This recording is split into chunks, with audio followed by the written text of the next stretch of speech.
안녕하십니까. 자, 지난 시간에 이어서 가구 만들기를 한번 해보도록 하겠습니다. 지난 시간에 했던 거는 가장 단순한 사각형 형태로만 이루어진 그 서랍장을, 책장을 한번 만들어 봤었는데요. 쉽다고 따라 안 하시면 안 되고, 그냥 한번 꼭 해봐야 됩니다. 왜냐하면 그 순서를 지키지 않으면 좀 엉키는 부분들이 있거든요. 그래서 보기만 하면 되게 쉬워 보이지만 막상 하다 보면 잘 안 되고 엉키고 꼬이는 부분들이 분명히 존재하고요. 그런 부분들을 스스로 익히기 위해서는 반드시 한번 따라 해 보셔야 되겠습니다. 자, 오늘은 다른 형태의 가구들을 만들어 보도록 하겠습니다. 지금 다리 모양이 조금 특이한 것도 있고요. 이런 곡선 모양들, 이런 것도 해보고요. 자, 이런 원형 테이블, 그 다음에 기울어진 다리, 기울어진 등받이, 이런 것들을 한번 만들어 보도록 하겠습니다. 그 전에, 우리가 툴바 설명을 할 때, 요 페인트 버켓 기능에 대해서 설명을 안 했었던 것 같아요. 그래서 요거를 한번 설명해 보도록 하겠습니다. 이쪽 부분 자체를 설명을 안 했었는데, 요거는 선택하는 툴이고, 요거는 지우개. 눌러볼까요? 누르고 지우면 지워집니다. 이게 그냥 단순히 지우는 거죠. 이렇게. 그 다음에 이거는 컴포넌트 만드는 거예요. 선택을 한 다음에 컴포넌트 누르면 우클릭하고 컴포넌트 누르는 거라고 같습니다. 그 다음에 이 페인트 버켓. 페인트 버켓을 누르시면 여기 오른쪽 트레이 창에 매터리얼이라는 트레이 창이 활성화가 되는 걸 볼 수가 있습니다. 여기 눌러보시면 아스팔트, 브릭, 카페트, 컬러, 글라스, 이런 여러 가지 재질들이 있고요. 원하는 데다가 선택을 해서 넣으시면 돼요. 그죠?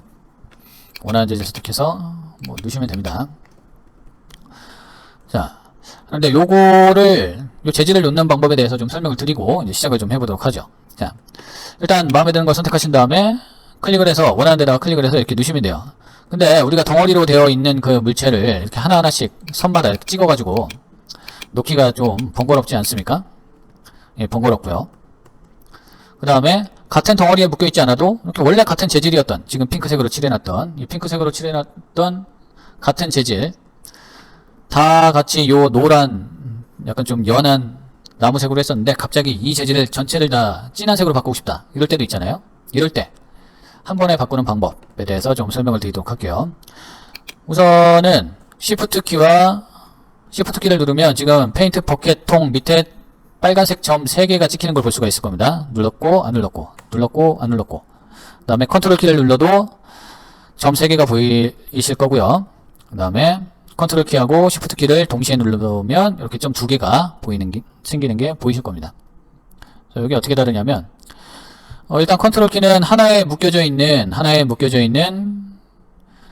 그 덩어리에 같은 색상을 입힐 수가 있는 그런 기능이 되겠고요. 지금은 요 색상이 아예 안 칠해져 있기 때문에 완전히 매터리얼 값이 없죠.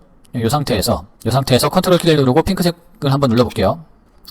다시 요 나무를 선택하고 누르면 지금 특별히 바뀌는 게 없습니다. 하나만 클릭할 때하고 똑같아요.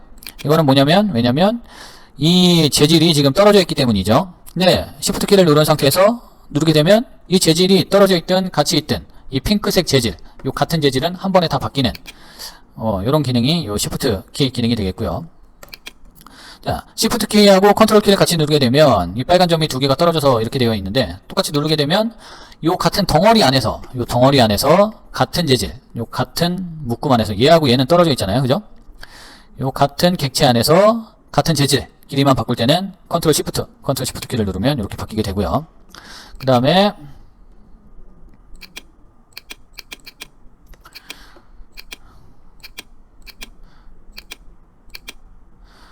컨트롤 키를 누른 상태에서 누르게 되면 요 붙어있는 같은 재질은 같이 바뀌게 되는 그런 현상을 줄 수가 있습니다.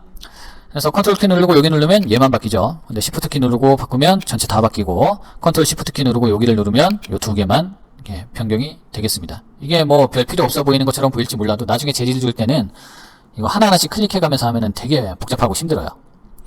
모든 게 다 사각형으로 되어 있는 게 아니고 이런 곡선에도 지금 하나하나씩 다 주려면 엄청 시간이 많이 걸린단 말이죠. 지금은 컴포넌트로 묶여져 있어서 잘 들어가지만 이게 하나하나씩 재질을 줄 때는 굉장히 힘든데 이런 기능들을 컨트롤 키와 시프트 키를 이용하면 쉽게 쓸 수가 있다. 그리고 이런 경우가 있죠. 내가 이 재질하고 똑같은 재질을 선택을 하고 싶은데 여기에서 뭘 줬는지 기억이 안 나요. 그럴 때가 있죠. 그럴 때는 페인트 버킷 기능에서 단축키는 B입니다. B 기능을 선택한 상태에서 Alt 키를 누르시면 스포이드로 바뀌게 되는데 이때 이 재질을 찍으시면 이 같은 재질 애쉬 재질이 선택이 되고 이걸 누르면 같은 재질로 적용이 됩니다. 그죠? 애쉬는 뭐 물풀의 나무죠. 단단하고 쓰기가 뭐 자주 쓰는 그런 재질입니다. 그리고 여기 보시면 지금 나무 결이 너무 이렇게 자잘하게 되어 있는 것처럼 보일 수도 있잖아요. 타일 같은 경우도 원래 한 이만해야 되는데 되게 작게 보이거나 되게 크게 보일 때가 있단 말이죠. 그럼 사이즈를 조정을 해주셔야 되는데, 사이즈는 어떻게 조정하시냐면 요 변경하고 싶으신 면을 선택하신 후에 우클릭한 다음에 텍스처, 그 다음에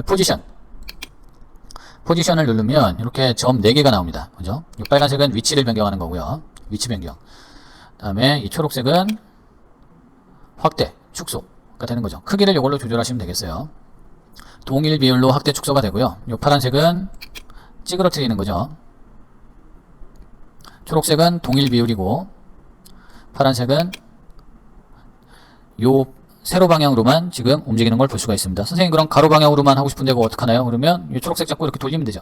돌리고 가로 방향으로 늘렸다 줄였다, 이게 가능하다. 그죠? 그럼 이 노란색은 뭐냐? 노란색은 뭐 가급적 안 건드리셔도 되겠습니다. 이게 입체적인 면을 표현할 때 사용을 하는데 뭐 그렇게 많이 사용하지는 않는데, 원근감을 표시하고 싶으실 때는 사용하시면 되겠습니다. 자, 그 다음에 여기 에디트 탭이 있어요. 편집 탭이죠. 편집 탭을 누르시면 이 재질에서의 색상을 좀 변경하실 수가 있고요. 색상 채도 이런 걸 변경하실 수가 있고, 아예 내가 외부에 있는 파일을 가져오고 싶다 그러면 이 버튼을 누르신 다음에 이미지 파일을 선택하시면 그 이미지 파일이 여기 덮어집니다. 그리고 인터넷에서 검색을 하시면 재질 이미지가 굉장히 많기 때문에 그걸 가져와서 사용을 하셔도 되겠습니다. 그리고 이 가로 세로 비율을 여기에서 치수를 입력해서 맞추실 수도 있고, 여기에 보시면 투명도도 조정을 할 수가 있다. 자, 됐죠? 자, 그러면 이제 이 가구를 한번 만들어 보도록 하겠습니다. 둘 중에 어느 게 더 쉽냐면 얘가 더 쉽네요. 그죠? 이 친구는 잠깐 뒤로 빼고 소파부터 만들어 보도록 하겠습니다. 자, 일단 다른 거는 다 쉽고요. 다 사각형이지 않습니까? 요 뒤에 다리를 먼저 제작해 보도록 하겠습니다.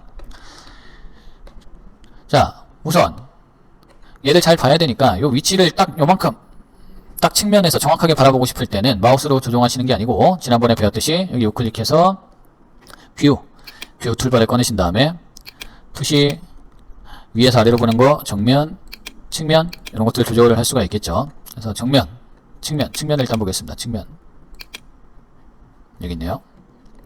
측면을 보고 옆에다가 똑같이 한번 그려보도록 하죠. 근데 치수를 재가면서 똑같이 그리기에는 시간이 좀 아까우니까 그냥 비슷하게 그리겠습니다. 요만한가요? 요만하고, 이게 기울어졌기 때문에 선을 이쪽으로 그려야 되는데, 지금 정확하게 하기 위해서 Q 버튼을 눌러서 요거 잘못 눌렀습니다. Q는 로테이션이고, 지금 해야 될 거는 요 보조선을 입력을 하는 거니까 각도가 한 요쯤 돼 보이네요. 70도 정도 주면 될 것 같습니다. 70도. 자, 여기서도 마찬가지로 여기 찍고 70도. 뭐 너무 많이 준 것 같기는 한데 그냥 하도록 하겠습니다. 자, 여기에서 선 그리고 여기에서 선 그리고, 자, 그 다음에 불필요한 부분 제거하고요. 너무 아니다 싶으면 저기 스케일 버튼으로 늘려줬고요. 자, 그 다음에 여기에 아크를 줘야 되겠네요. 그죠? 그래서 A 누르고 2 포인트 아크가 지금 설정이 되어 있죠. 1, 2, 여기도 1, 2. 이것도 뭐 정확하게 하고 싶으면 치수를 재서 하면 되지만 지금은 뭐 하는 방법을 알면 되기 때문에 그냥 하도록 하겠습니다. 지우고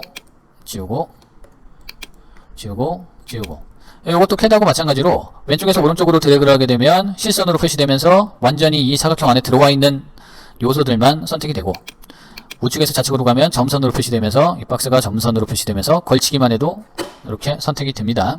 자, 여기도 지우고, 자, 이렇게 했으면은 옵셋 버튼으로 30 주도록 하고요. 이 안에는 지우고, 자, 두께를 주면 되겠네요. 두께를 한 100 정도 주면 될 것 같습니다. 그러면 뭐 약간 비율이 좀 이상하긴 하지만 뷰창이 여기 있네요. 여기다 놓겠습니다. 비율이 좀 이상하긴 하지만 어쨌든 완성했다.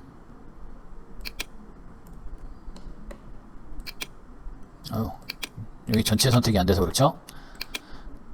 자, 이렇게 이게 한 개가 아니라 두 개죠. 컴포넌트화를 먼저 시켜놓은 다음에 전체 선택, 컴포넌트, 그 다음에 복사. 잘못 눌렀네요.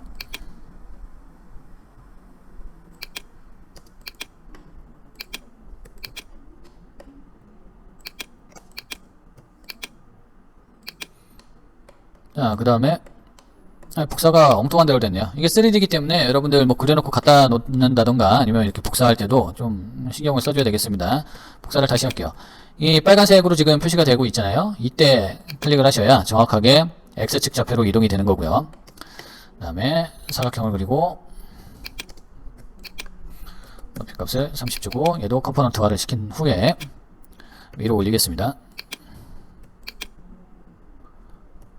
정확하게 올리고 싶을 때는 마찬가지로 뷰 기능을 이용해서 어디 위치에 있는지 정확하게 봐야 되겠죠. 너무 크게 그렸네요. 이렇게 해서 치수를 입력하는 게 되려 더 편할 때도 있어요. 물론 내가 만든 거라면, 내가 설계한 거라면 당연히 치수를 알고 있겠지만 지금 치수를 몰라서 그냥 보이는 대로 그리다 보니 이렇게 되고 있습니다. 자, 그 다음에